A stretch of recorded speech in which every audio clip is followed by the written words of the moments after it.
Glória a Deus. Aleluia. Graças a paz, igreja. Amém. Amém? Todos me ouvem bem? Amém. Glória a Deus.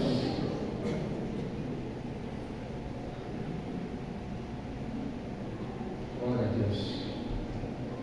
Fizemos alguns ajustes na liturgia do culto. Acho que vocês perceberam. Nós juntamos o período do louvor, porque antes a gente tinha um louvor, depois parava para a leitura, aí depois outro louvor, aí parava para o projeto André, aí outro louvor e parava para fazermos a oração da intercessão. E a sensação que dava, pelo menos para mim, é que quando a gente estava começando aquele processo de adoração, que estava ficando gostoso, sabe? Parava, acabava. Aí a gente conversou com a liderança da igreja e unimos todos os louvores. Agora a gente tem um período de louvor mais extenso e que a gente consegue se conectar melhor ao Senhor. Amém? Você está feliz com isso? Amém. Glória a Deus. Louvado seja o nome do Senhor. Meus queridos, nós, ao longo das últimas semanas, temos falado, já falamos aqui sobre viver o novo de Deus, falamos sobre fidelidade, falamos sobre o quanto Deus nos ama, como nós devemos amar o Senhor. Na semana passada, nós falamos sobre mergulhar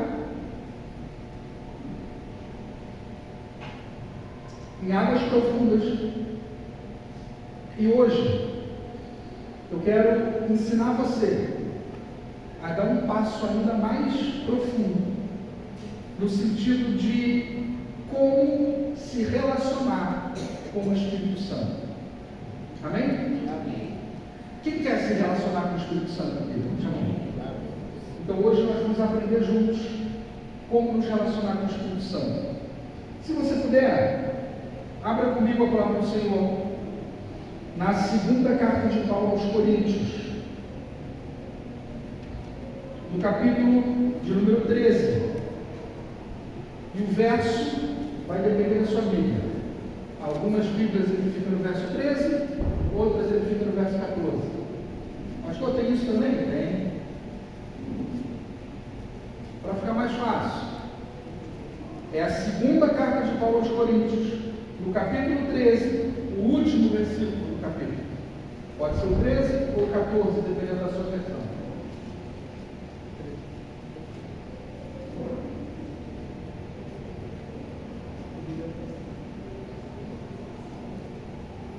Todos encontraram? Diz assim a palavra do Senhor: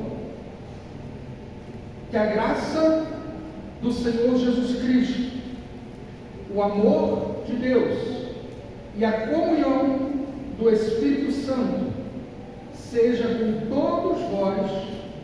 Amém. Senhor, em nome de Jesus, Pai, eu quero te dar graças pelo teu povo, pela tua igreja, e te pedir, meu Pai, que mais uma vez o Senhor possa usar a minha vida nesse lugar. Que eu seja um canal da tua palavra e das tuas bênçãos para o teu povo. Que nessa noite a tua palavra possa penetrar tão fundo em nossos corações, a ponto de transformar e mudar a nossa vida e a nossa história, em nome de Jesus. Amém. Queridos, esse é um texto que todos nós conhecemos, sim ou não? O pastor fala ele no final de cada culto. Não é verdade? Nós conhecemos como bênção apostólica. Só que Nesse versículo tão pequeno, o apóstolo Paulo ele nos comunica uma série de verdades. Verdades profundas e importantes. E nesse versículo tão pequeno, ele nos apresenta uma das doutrinas mais importantes e mais complexas do cristianismo, que é justamente a doutrina da Trindade. Essa palavra Trindade, ela não aparece na Bíblia. Você não vai encontrar em nenhum momento a Bíblia falando expressamente a palavra Trindade. E ela é tão complexa que muitas vezes a mente humana tem dificuldade de alcançar a sua profundidade e de compreender como pode um Deus ser três pessoas e como podem três pessoas ser um Deus. É interessante que nós não estamos falando aqui, queridos, de um Deus que se manifesta como três pessoas diferentes. Não é isso. Não é um Deus que usa uma máscara de Pai, uma máscara de Filho e uma máscara de Espírito Santo. Da mesma forma, não são três deuses diferentes. É um só Deus. Mas esse Deus se compõe de três pessoas distintas e diferentes. São três pessoas diferentes. E é interessante que esse termo da Trindade não se trata apenas de uma declaração quando nós vamos batizar alguém e batizamos em nome do Pai, do Filho e do Espírito Santo, ou quando oramos e oramos em nome do Pai, do Filho e do Espírito Santo. A Trindade ela está presente e aparece em toda a Bíblia Sagrada. Se nós observarmos do início ao fim, a Trindade se encontra presente.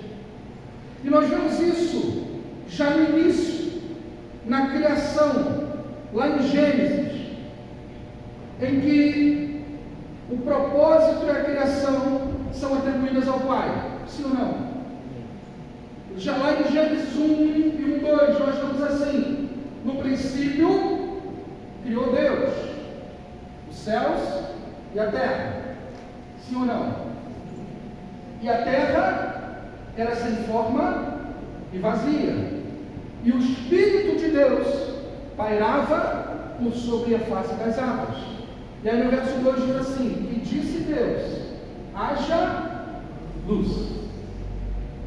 Nesses dois textos, aliás, nesses dois versículos, nós conseguimos enxergar de forma muito clara a presença da Trindade já no início de tudo, já no princípio das Sagradas Escrituras, já no momento da criação de tudo. Porque a criação, o plano, é atribuído ao Pai. Sim ou não? Porém, a palavra criadora é o Filho. João diz lá em João 1, no princípio era o quê? A palavra, era o verbo.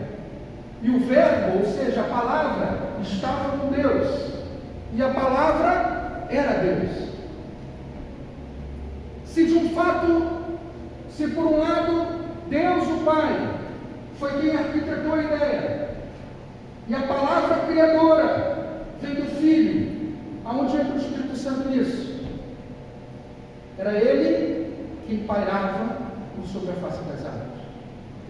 O Pai arquitetou, o Filho deu a ordem de comando, a voz de comando, a palavra criadora, e o Espírito Santo é quem executou toda a obra da criação. Vocês conseguem compreender isso, queridos? Nós conseguimos ver isso de forma muito clara em todas as Escrituras Sagradas. Essa interação entre o Pai, o Filho e o Espírito Santo, ela não acontece só nesse momento da história. Ela acontece ao longo de toda a Bíblia. Se a gente olhar para o Antigo Testamento, era um momento em que o Pai se relacionava mais diretamente com a humanidade. mas vários homens eram inspirados pelo Espírito Santo. Em vários momentos, a Bíblia traz a expressão o anjo do Senhor, não o anjo com letra maiúscula. Vocês já observaram isso nas Escrituras? Todas as vezes que nós temos no Antigo Testamento a expressão o anjo do Senhor, ela está falando sobre uma manifestação física e corpórea da pessoa do Senhor Jesus, o Filho. E nós vemos isso, por exemplo, quando ele aparece, salvo engano, para Josué, e a Bíblia diz que Josué o adora. Você acha que anjo aceitaria a adoração? Principalmente depois do que eles viram que aconteceu com Uzias. Todas as vezes que a Bíblia traz essa expressão, o anjo, ou não porque pode ser qualquer um. Se eu falar para vocês, por exemplo, tem um carro lá fora com o vidro aberto. De que carro eu estou falando? Qualquer um. Mas se eu disser o carro da Josi, estava com o vidro aberto hoje mais cedo. Eu estou definindo. Eu estou dizendo quem é. Então, quando a Bíblia diz um anjo, pode ser qualquer anjo. E é interessante que a Bíblia nem fala sobre os nomes dos anjos, porque não importa. Agora, quando ela fala o anjo do Senhor, com letra maiúscula, ela está se referindo a uma manifestação corpórea e física de Jesus antes da sua encarnação na terra. Com isso, nós percebemos que a Trindade ela interage durante todo o período da história. Tem crente, queridos, que acha que Jesus passou a existir no momento que ele nasceu de Maria. Mas eu quero dizer para você que Jesus é Deus. Jesus é anterior a tudo. É interessante que, se a gente for colocar numa ordem cronológica, João 1:1, que fala no princípio era o Verbo, se referindo a Jesus, é anterior a Gênesis 1. Porque Gênesis 1 fala de quando o mundo foi criado. João 1 fala que antes de tudo isso, Jesus já era. E assim como Jesus já era um com Deus, o Espírito Santo também já era um com Deus, com o Pai e com o Filho. Antes de qualquer coisa, antes que o mundo fosse criado, os três, eles sempre existiram. É interessante, quando eu dou aula de teologia, eu confundo meus alunos para depois esclarecer. Eu falo para eles assim: queridos, Deus não existe. Aí eles ficam loucos comigo. Aí, como o pastor Deus não existe? Aí eu falei: porque existir pressupõe que você foi criado. Tudo que existe foi criado por alguém. Deus é. Deus não existe, Ele é, porque Ele nunca foi criado. Não existe nada antes dele, porque aí eu digo para os meus alunos, eles também ficam confusos. Nós dizemos muitas vezes que Deus é eterno, mas a eternidade, ela é um espaço além do tempo. Tanto que a Bíblia diz que Deus é de eternidade em eternidade. E quando nós falamos Deus, nós estamos falando do Pai, do Filho e de quem? Do Espírito Santo. As três pessoas da Trindade, elas se relacionam o tempo inteiro. E nós vimos isso lá em Gênesis 1 e 2. Essa interação, ela acontece ao longo de toda a Bíblia. A salvação, por exemplo, queridos, ela é um plano e um propósito do Pai. Quando Adão pecou, Deus ele promoveu ali o primeiro julgamento da história. Ele reúne todo mundo que estava envolvido no incidente. Ele fala: você, Eva, por sua causa, eu vou multiplicar as dores do parto. O teu desejo será para o teu marido, e ele vai te governar. Para Adão, ele fala assim: maldita é a terra por tua causa. Para a serpente, O animal, ele diz assim, você vai passar a rastejar e comer pó.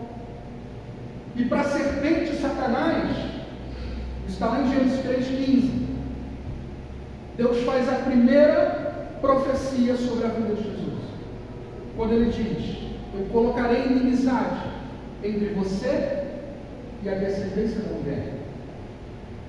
Tu lhe ferirás o calcanhar. Ferimento no calcanhar é ferimento de morte, definitivo, sim ou não? Não. Fala assim, mas ele, o descendente da mulher, lhe ferirá a cabeça. Deus estabeleceu um plano de salvação para derrotar o pecado, para derrotar Satanás e para resgatar o homem. O plano foi estabelecido pelo Pai. Mas quem foi que desceu até a terra, que se esvaziou, que veio aqui, que nasceu como um homem, que viveu como um homem, sofreu, sentiu dores, foi traído, cuspido, pregado numa cruz, morreu por nós e ressuscitou no terceiro dia? Quem foi? Foi o Filho. Agora, queridos, se por um lado o Pai foi quem estabeleceu o plano, Jesus foi quem encarnou, pagou pelos nossos pecados, morrendo na cruz e ressuscitando ao terceiro dia.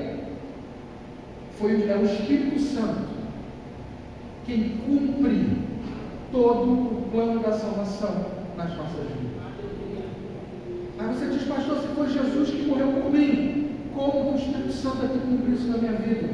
Eu digo para você, é Ele, o Espírito Santo, quem convence o homem do pecado, da justiça e do juízo.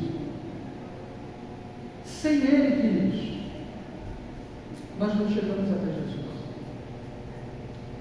É Ele que aplica em nós, que realiza em nós o que Paulo chama lá em Tito 3,5 de o lavar regeneratório do Espírito. Jesus falou com Nicodemos, aquele que não nascer da água e do Espírito não pode entrar no reino de Deus. Queridos, o Espírito Santo é quem realiza tudo isso em nós. Ele é o responsável pela aplicação de tudo que Cristo nos deu e de tudo aquilo que Cristo nos ensinou. É Ele quem nos transforma, como diz o apóstolo Paulo, de glória em glória na imagem do Senhor. Portanto, entender essa interação da Trindade, essa cooperação entre eles, é algo fundamental na vida cristã. E muitas vezes nós negligenciamos isso. É como se, uma vez eu ouvi alguém dizer, não me lembro quem, e eu achei fantástico, porque quando nós vamos falar sobre a Trindade, nós aprendemos lá na escolinha, quando nós somos crianças ainda, o exemplo da água. Vocês já ouviram o exemplo da água?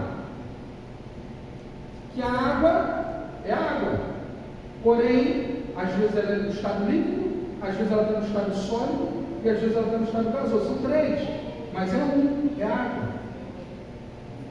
É um exemplo que, na minha opinião, nem é tão correto, porque, embora Deus seja um, eles são três pessoas diferentes. E gelo, água e vapor é tudo uma coisa só. O exemplo que eu ouvi que achei muito interessante é como se a obra de Deus, a obra de Deus na humanidade, ela fosse uma obra de construção civil. Que nessa obra de construção civil, o Pai, ele é o engenheiro. É Ele quem estabelece o plano. É Ele quem prepara a planta. É Ele quem desenha todo o planejamento. Só que eu pergunto a você, queridos, se o engenheiro pegar uma planta e fazer igual a gente no Instagram assim, instalar o dedo, nós temos um prédio? Sim ou não? Não. Nós precisamos de mais gente nesse negócio. E aí entra a segunda pessoa, o filho. Nessa lógica, o pai sendo um engenheiro, o filho é como se fosse o mestre de obras. Ele pega aquela planta que foi desenhada pelo engenheiro, que foi pensada pelo engenheiro, ele lê aquela planta, ele identifica o que precisa ser feito e ele dá uma ordem, ele dá uma palavra de comando. Só que se a gente pegar a planta do engenheiro e uma ordem solta do mestre de obra, nós temos um prédio, nós precisamos de mais gente aqui. Nesse contexto, é como se o pai fosse o engenheiro, o filho, o mestre de obras, o Espírito Santo, o pedreiro, o construtor. Porque é ele que pega aquele plano elaborado pelo pai, a palavra de comando do filho, e coloca em prática, fazendo com que tudo aconteça na minha vida e na tua vida. Aí sim, nós temos um prédio. Aí sim, nós temos uma obra feita. A obra, queridos, ela não seria edificada com a atividade de apenas um deles, mas também não seria sem a atividade dos outros. Nós precisamos entender que a participação do Pai, do Filho e do Espírito Santo é fundamental. Não existe uma hierarquia entre os três. O que existe são obras complementares. Cada um tem a sua parte na obra e no processo. Quando nós olhamos, por exemplo, 1 Coríntios 12, o apóstolo Paulo nos fala sobre a diversidade de dons, que ele chama de carisma. Então ele diz: o Espírito é o mesmo que opera, ele fala sobre todos os dons espirituais, e ele fala, mas o Espírito é o mesmo. Quem opera os dons espirituais? O Espírito Santo. É ele quem opera todos os dons espirituais da igreja.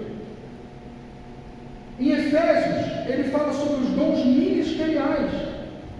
Ele diz: a uns chamou para mestres, outros para apóstolos, outros para pastores, segundo lhe pareceu bem. Mas o Senhor é o mesmo. Quando a Bíblia fala em Senhor no Antigo Testamento, ela está falando do Pai. Quando ela fala em Senhor no Novo Testamento, ela está falando de quem? De Jesus.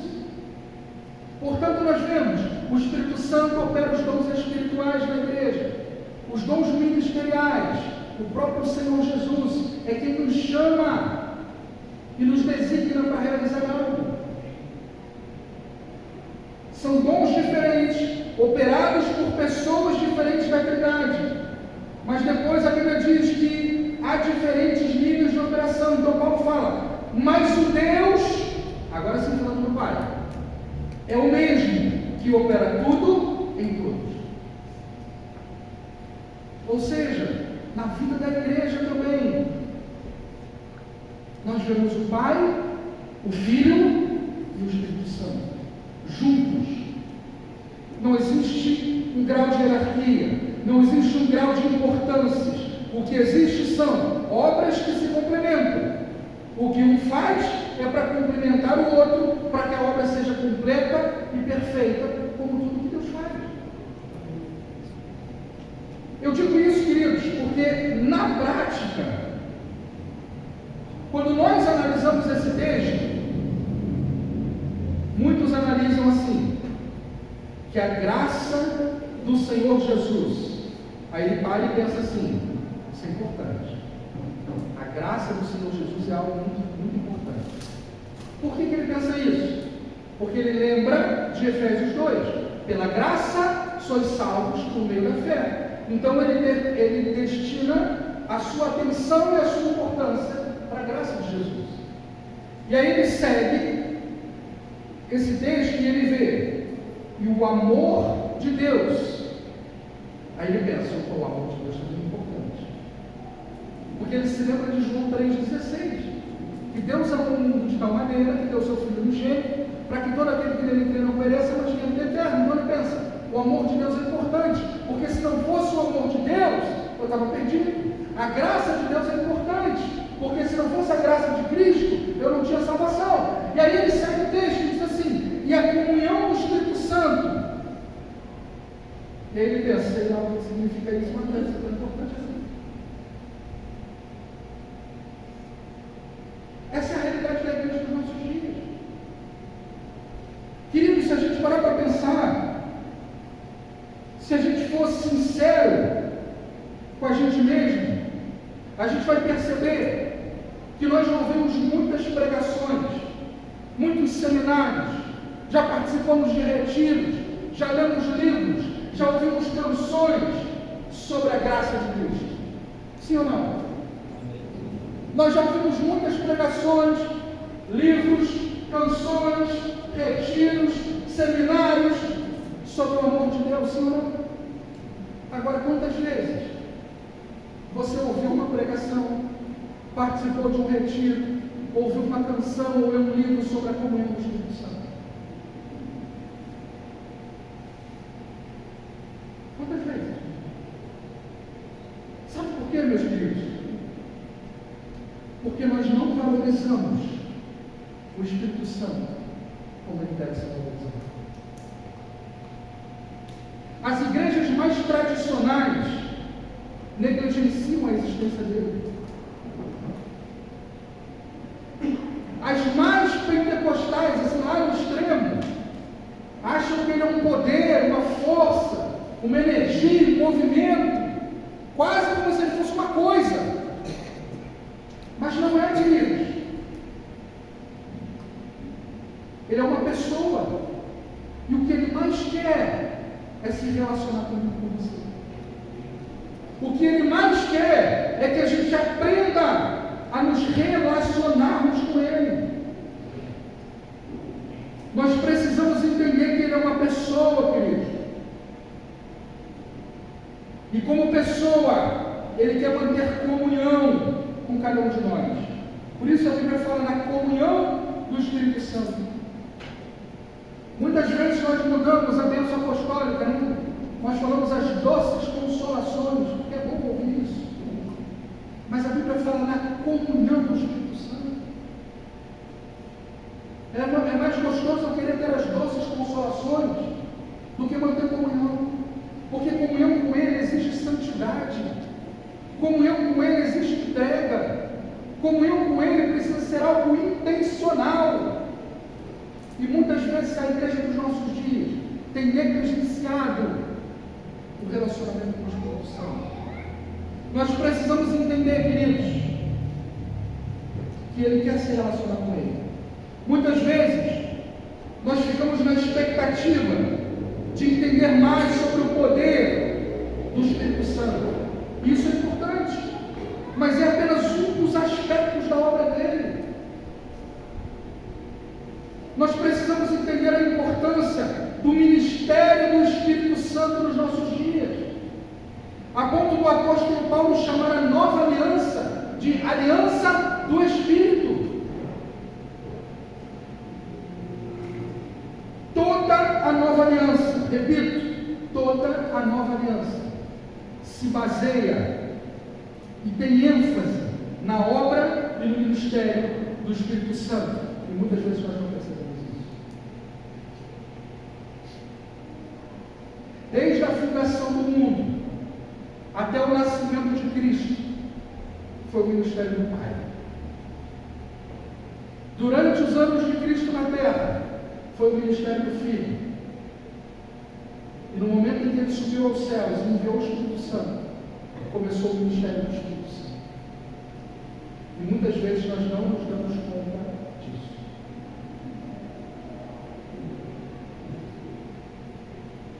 Queridos, não existiria arrependimento sem a obra do Espírito Santo. Jesus disse: Ele convencerá o mundo do pecado, da justiça e do juízo. sem o convencimento do Espírito Santo, nós somos homens em estado natural, sem arrependimento de pecados. E a Bíblia diz que sem arrependimento de pecados não há salvação. Muitas vezes, e muitas vezes mesmo, nós falamos sobre o derramar do Espírito como se fosse só uma coisa para crente, para avivamento de igreja, e usamos aquele texto do profeta Joel. Só que Joel foi enfático: derramarei do meu Espírito sobre os crentes da igreja. Foi isso que ele disse? Foi: derramarei o meu Espírito sobre o quê? Sobre toda a carne. Sabe o que significa isso, gente? Que a primeira obra, a graça preveniente, ela ocorre nas nossas vidas, ainda antes de nós chegarmos à perfeição.